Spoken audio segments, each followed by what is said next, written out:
Estimados irmãos espíritas e não espíritas, sejam bem-vindos ao nosso canal. Inscreva-se, compartilhe, avalie. Desejo abraçar a todos os irmãos da Casa Espírita Maria de Nazaré, em Gravatá, Pernambuco, com renovada alegria e desde já lhes convidando a refletirmos sobre mais um tema da nossa amada doutrina dos Espíritos.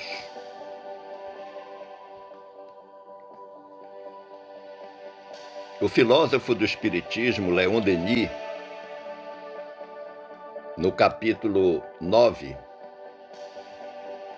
de sua obra O Problema do Ser, do Destino e da Dor, afirma, abre aspas, os motivos de suicídio são de ordem passageira e humana. As razões de viver são de ordem eterna e sobre-humana. Fecha aspas. Tendo a liberdade de escolher o tema para nossa reflexão, eu proponho examinarmos a temática do suicídio neste Setembro Amarelo pela perspectiva oposta, ou seja, da vida. E para início de conversa, gostaria de relembrar a todos que a doutrina espírita nos mostra o suicida como um irmão nosso, que se enganou gravemente, tornando-se, por isso, credor de nossa compreensão e carinho. Longe de criticarmos ou longe de sentirmos pena, o sentimento a ser desenvolvido diante daquele que extingue a própria vida é o sentimento de compreensão. Nós devemos, diante dessa situação, orar não apenas por ele, mas também por seus familiares e por seus amigos. Porque, afinal de contas, todos são surpreendidos por essa deserção biológica provocada. A base doutrinária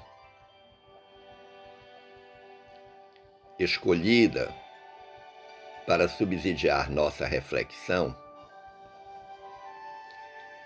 veio do Livro dos Espíritos.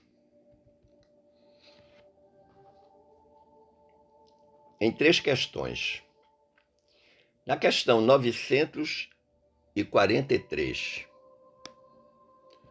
o codificador argui às venerandas entidades espirituais colaboradoras, perguntando de onde nasce o desgosto da vida que, sem motivos plausíveis, se apodera de certos indivíduos.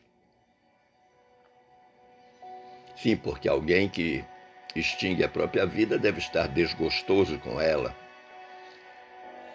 E os espíritos responderam: efeito da ociosidade, da falta de fé e também da saciedade. Olha que interessante. 3 elementos que se conjugam entre si para levar a criatura humana a esse estado de desgosto, que é o preâmbulo da chamada ideação suicida. Mas Kardec, na questão 944, perguntou: tem o homem o direito de dispor da sua vida? E as venerandas entidades espirituais responderam: não, só a Deus assiste esse direito.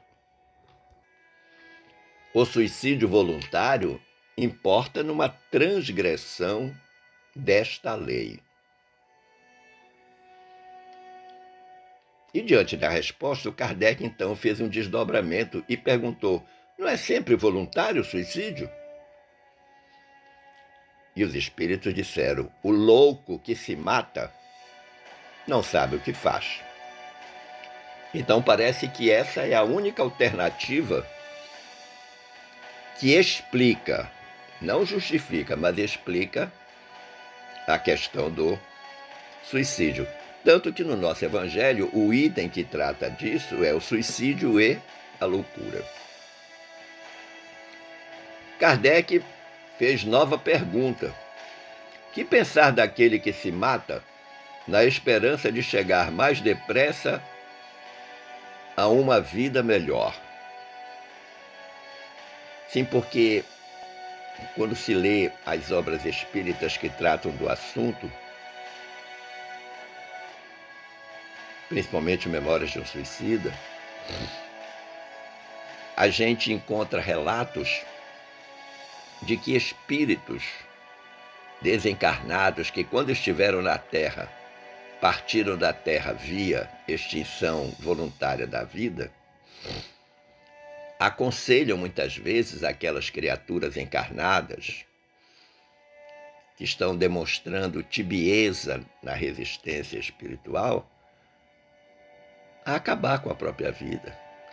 Vai lá, não tem jeito mesmo.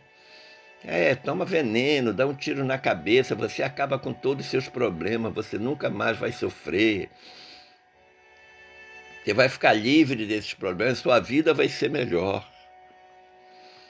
Esses aconselhamentos malévolos transitam na cabeça daquelas criaturas que, fragilizadas emocionalmente, psiquicamente, desenvolvem a ideação suicida. E os espíritos responderam a Kardec: outra loucura, pensar que aquele que se mata chega mais depressa na vida melhor. Que faça o bem mais certo estará de lá chegar, pois matando-se, retarda a sua entrada no mundo melhor e terá que pedir-lhe seja permitido voltar, para concluir a vida que pôs termo sob o influxo de uma ideia falsa. Uma falta, seja qual for, jamais abre a ninguém o santuário dos eleitos. Resposta perfeita. Primeiro classificando logo o ato como uma loucura. E depois dando uma receita. Se você quer chegar numa vida melhor, pratique o bem. Faça reforma íntima. Porque se você extinguir a vida, aqueles anos que faltavam para você completar o que foi determinado e acertado no planejamento reencarnatório e que corresponde ao estoque de fluido vital que você deveria ter para usar durante X anos, você vai ter que voltar. E com certeza vai voltar com sequelas físicas e psíquicas e morais do ato perpetrado. Na questão 957, Kardec perguntou quais, em geral, com relação ao estado do espírito, as consequências do suicídio. E os espíritos responderam: muito diversas são as consequências do suicídio, não apenas determinadas, e em todos os casos correspondem sempre às causas que o produziram. Há, porém, uma consequência que o suicida não pode escapar: é o desapontamento. Mas a sorte não é a mesma para todos, depende das circunstâncias. Alguns expiam a falta imediatamente, outros em nova existência, que será pior do que aquela cujo curso interrompeu. Algo que eu acabei de falar agora.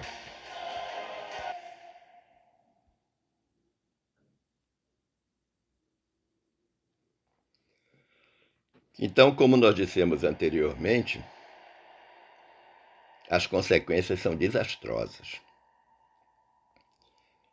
Mas os espíritos disseram que a mais surpreendente é o desapontamento. É a criatura saber que o problema que a fez desistir da vida continua existindo, agora junto com um outro problema, que é o de ter provocado a extinção da vida, resolução essa que depende exclusivamente de Deus. Na obra O Céu e o Inferno tem um capítulo intitulado Suicidas, que está na página 361, e há algo importante sobre este assunto lá na obra. Ninguém tem o direito de dispor de sua vida. Ninguém, portanto, não tem regime de exceção. Porque ela lhe foi concedida visando aos deveres que teria de cumprir na Terra. Quando a gente reencarna, a gente vem com um estoque de fluido vital suficiente para dar cumprimento a tudo que foi acertado no planejamento reencarnatório. E a gente volta na reencarnação para cumprir deveres e não para experienciar direitos. Porque nós temos deveres para com o nosso progresso espiritual, principalmente na reparação de faltas cometidas contra criaturas que nós vamos reencontrar na Terra e que estiveram conosco em encarnações pregressas. O texto continua dizendo: por isso, não deve abreviá-la sob pretexto algum. Visto possuir o livre-arbítrio, ninguém pode impedi-lo de fazê-lo, mas terá de sofrer as consequências. O suicídio mais severamente punido é o cometido por desespero, no propósito de fugir das misérias da vida. Sendo estas, as misérias da vida, ao mesmo tempo provações e expiações, furtar-se a elas é recuar diante da tarefa que se impôs, o tal dos deveres que todos nós temos que cumprir na Terra. Então não tem para onde escapar. Por maior que seja a carga de dificuldade, de dor, de sofrimento que nós estejamos passando, nós temos que usar a dignidade crística de enfrentar as circunstâncias, porque elas nos são necessárias. Elas fazem parte do rol de tarefas que deveremos cumprir e que foram todas acertadas no planejamento reencarnatório. Em relação à extinção da vida, existe uma triste constatação, que é aquela de que a morte do corpo aniquila a consciência da personalidade. Claro que não. Julgando que a função intelectual é exclusiva da massa encefálica e que a alma ou espírito não pode existir separadamente do corpo, muitos concluem que cortar o fio da vida material implica em extinguir para sempre a criatura, em dissolver o corpo da criatura na decomposição tumular todos os sentimentos e ideias que caracterizavam uma personalidade qualquer. Esse é um triste e terrível engano de todo aquele que extingue a própria vida. Sem dúvida que o suicídio é um tabu, é um assunto invisível, ausente e sobre o qual, com absoluta certeza, preferimos não falar. Se nós não gostamos de falar da chamada morte natural, da morte provocada, muito menos. Mas se não gostamos de falar, então, deste tipo de morte, falemos, então, da vida e do grande compromisso que temos enquanto criaturas para com o nosso Criador. Nascendo todos nós na Terra para desempenho de uma determinada tarefa, Muitas vezes, de rudes lutas, a criatura, é verdade, não raro, sente faltar a coragem para enfrentar certas amarguras e resolve desertar da vida pela falsa porta do suicídio, considerado um verdadeiro alçapão que precipita a vítima num trevoso abismo de maiores dores e completo isolamento. Há muita dor e muito sofrimento para os nossos irmãos suicidas, não obstante a nossa responsabilidade de compreensão e carinho para com todos eles, conforme falado anteriormente. Mas você pode perguntar qual o sentido da vida, Nelson? Se ainda não podemos analisar o sentido da vida em nós mesmos, temos dificuldade para fazer isso, na nossa condição hominal, façamos um esforço de observar a vida no reino vegetal. Como é que a coisa acontece? Atirada ao solo, a semente germina e dá seu contingente para a vida comum.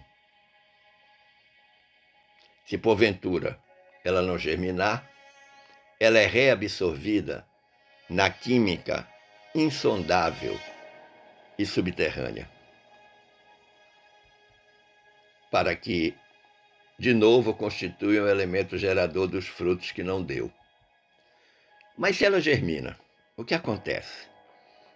Ela cresce, dá frutos e flores, alimentando e embelezando. Mesmo que não tenha consciência, a plantinha está cumprindo o seu papel. A semelhança do que ocorre no reino vegetal, onde cada planta corresponde a uma finalidade, assim também, toda criatura humana traz a sua tarefa de labor, de trabalho a executar e vai valer pelo fruto que enquanto árvore produzir. Nós valemos, enquanto árvore, pelo fruto que produzimos, o fruto das boas ações, das ações de paz, das ações de amor, de compreensão, de caridade. Assim também o espírito, pois lançado na vida dos mundos, ele tem de germinar em atos e sentimentos que valham por um labor progressivo, ou seja, para que ele possa crescer. Labor esse que se aprimora e se eleva cada vez mais na escala da ascensão, do progresso moral. Agora, se ele, o espírito, fracassa, atraído e enrodilhado pelos sentimentos e pelas ações inferiores, ele tem que renascer. Fica então aí explicada a razão da reencarnação. Por quê? Porque realizar esse progresso é essencial, porque é o fim supremo da criação. Todos nós, enquanto criaturas, precisamos progredir. Nós não fomos criados para sermos eternamente simples e ignorantes. Claro que não. O grande filósofo Sêneca afirmava na antiguidade: a vida, se bem empregada, é insuficientemente longa, nos foi dada com muita generosidade para a realização de importantes tarefas. Olha que interessante.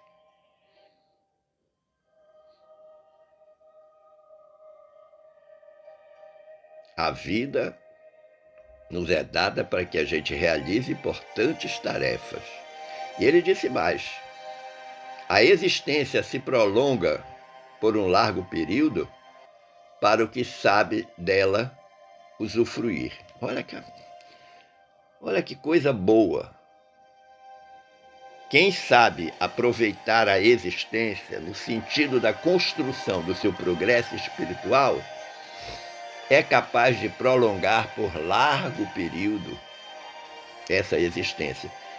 E eu me lembro de 2 exemplos: o Chico Xavier e o nosso querido Divaldo Franco. Uma existência dedicada ao bem, ao próximo, vai alargando o período dessa existência, porque a divindade reconhece que precisa ainda da criatura na Terra para essas tarefas de amor e paz. Pensar sobre o sentido da vida, digo eu, que implica em responder 2 questionamentos milenares e que estão presentes na vida humana. O primeiro questionamento que todos nós nos fazemos: quem sou eu? Eu lhe perguntarei repetidas vezes quem é você, e em todas que você precisa responder, haverá uma tendência natural da sua resposta a oferecer dados de identidade. Quem é você, João? Quem é você, um homem? Quem é você, médico? Quem é você, torcedor do clube tal? Quem é você, pernambucano? Quem é você, filho de fulano e beltrano? Quem é você? E a criatura vai sempre dando dados da sua identidade. Se eu existo, é porque eu nasci. Se eu nasci, é porque eu tenho pais. E com certeza eu fui identificado quando eu nasci de acordo com a genitália presente, em masculino ou feminino, advindo daí o sexo ou o gênero declarado que me identifica. Mas eu sou muito mais do que isso. Eu não sou apenas o meu sexo, os meus pais, a minha profissão, a minha altura, a minha cor. Claro que não, eu sou muito mais que isso. Você já pensou que você é o sol, é a lua, você é o ódio, é o amor, é a paz, é a esperança? Você, às vezes, é a truculência. Mas você é, acima de tudo, uma criatura em vias de progresso espiritual. Nós precisamos nos definir enquanto um espírito imortal, albergado temporariamente no corpo físico. E o segundo questionamento que todos nos fazemos é: o que estou fazendo aqui? Entenda que nem eu nem você somos um acidente de percurso.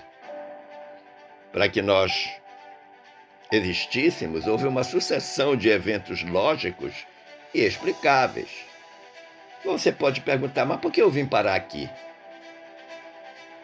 Por que eu não nasci na Inglaterra, na China? Por que eu tive de nascer agora? Pensando na lógica materialista, os eventos lógicos e explicáveis parecem justificar a minha existência. Eu sou um ser humano porque descendo de outros seres humanos. Precisou que houvesse o meu pai e a minha mãe, a doação de espermatozoide e a doação de um óvulo para que eu existisse. E que esse óvulo fosse fecundado e que eu crescesse no ventre de minha mãe. E que eu nascesse de parto normal a cesariana. E que eu era bebê, era cuidado e fui crescendo gradativamente e hoje me tornei homem. Me tornei mulher. E estou fazendo as coisas que os meus tataravós, meus bisavós, meus avós e meus pais fizeram no longo processo da vida, da existência. Mas eu preciso entender que eu não sou apenas um ser biológico, eu sou também um ser espiritual, cujo espírito é anterior à matéria que hoje me define biologicamente. Essa matéria que define o corpo do Nelson, ela dá agora, mas o espírito que está nesse corpo é de muito e muito tempo. de existência. Lembremos lá a colaboração do nosso confrade Haroldo Dutra Dias, né? Os espíritos presentes na Terra atualmente já reencarnaram aproximadamente 600 mil vezes. Se cada reencarnação durou 30 anos, os espíritos presentes têm 18 milhões de anos de criados por Deus. E essas 600 mil reencarnações são exatamente esse périplo evolutivo que todo espírito precisa cumprir. Bom, se estamos aqui então para progredir espiritualmente, aquilo que fica depois da morte do corpo biológico é o espírito, porque ele é imortal. Isso significa dizer que, da mesma forma que eu preciso cuidar da casa física que me abriga juntamente com a família, eu preciso também cuidar desta casa que abriga esse ilustre inquilino que é o meu espírito. Então, cuidar do corpo físico é uma obrigação ética e moral. Mas eu gostaria de chamar a atenção que eu estou falando cuidar, estou dizendo cuidar. Cuidar com serenidade, cuidar com bom senso. Não é ser escravo do corpo físico, daquilo que nós conhecemos pelo nome de corpolatria. Ou seja, aquelas pessoas que endeusam o corpo físico em detrimento do próprio espírito. Esse é o sentido da vida. Mas existe a grande ilusão da extinção biológica provocada. Muitos apelam para ela na esperança ilusória de que, morto o corpo, cessam as torturas da enfermidade, do pensamento revoltado contra o acicate da dor, das dificuldades, das decepções, das frustrações. Claro que não.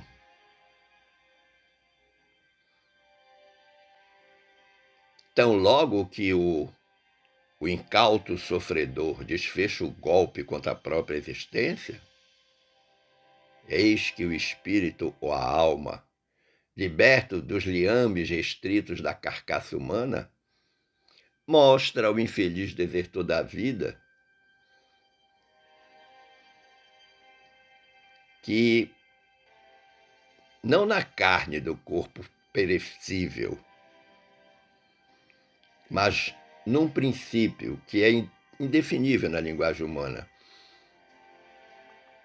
num princípio imortal, eterno e subordinado a leis que lhe impõem deveres inalienáveis e obrigações que tem que cumprir através das vidas sucessivas, tantas quantas sejam necessárias, este princípio mortal